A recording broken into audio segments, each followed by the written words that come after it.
Diet, exercise, weight loss medicine या bariatric surgery. अगर आपका BMI 40 के ऊपर है तो आपके लिए सबसे इफ़ेक्टिव ट्रीटमेंट क्या है?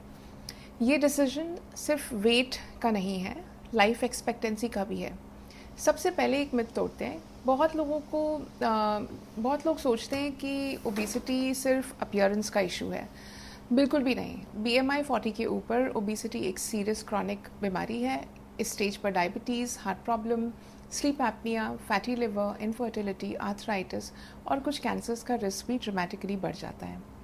और एक सबसे इम्पॉर्टेंट शॉकिंग फैक्ट, रिसर्च ये दिखाती है कि अगर आपका BMI 40 से 45 के बीच में है तो आपकी एवरेज लाइफ एक्सपेक्टेंसी 6.5 साल कम हो सकती है।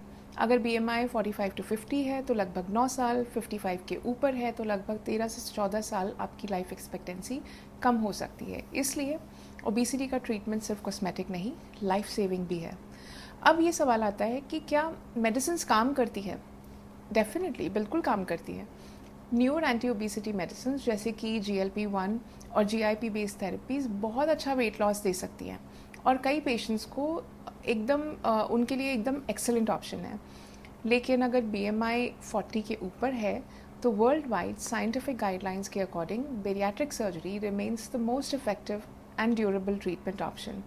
सर्जरी से सबसे ज़्यादा वेट लॉस होता है, डायबिटीज़ रेमिशन के चांसेस भी सबसे ज़्यादा होते हैं और लॉन्ग टर्म वेट रिगेन भी सबसे कम होने के चांसेस हैं। लेकिन इसका मतलब ये नहीं है कि अगर आप सर्जरी के लिए अभी तैयार नहीं हैं तो कुछ भी मत कीजिए। Something is always better than nothing is what I always say. Medicines, dietary changes, exercise, behavioural therapy, जो भी साइंटिफिकली अप्रोप्रिएट हो उसकी शुरुआत आज ही कीजिए। सबसे डेंजरस चीज़ ओबेसिटी नहीं है, अनट्रीटेड ओबेसिटी है। तो याद रखिए, जितनी जल्दी ट्रीटमेंट शुरू होता है उतने ही ज़्यादा चांसेस होते हैं कि diabetes, blood pressure, fatty liver और जो भी बाकी की कॉम्प्लिकेशंस हैं उनको हम रिवर्स कर पाएँ। तो अगर आपका BMI 40 या उसके ऊपर है और आप कंफ्यूज्ड हैं कि मेडिसिन चूज़ करूं या सर्जरी चूज़ करूं, तो कमेंट्स में प्लीज़ ओबेसिटी लिखिए। मैं सीरीज़ में दोनों ऑप्शंस के बारे में डिटेल में एक्सप्लेन करूंगी और evidence based treatment obesity treatments के लिए प्लीज़ मुझे फॉलो करना मत भूलिए। Thank you.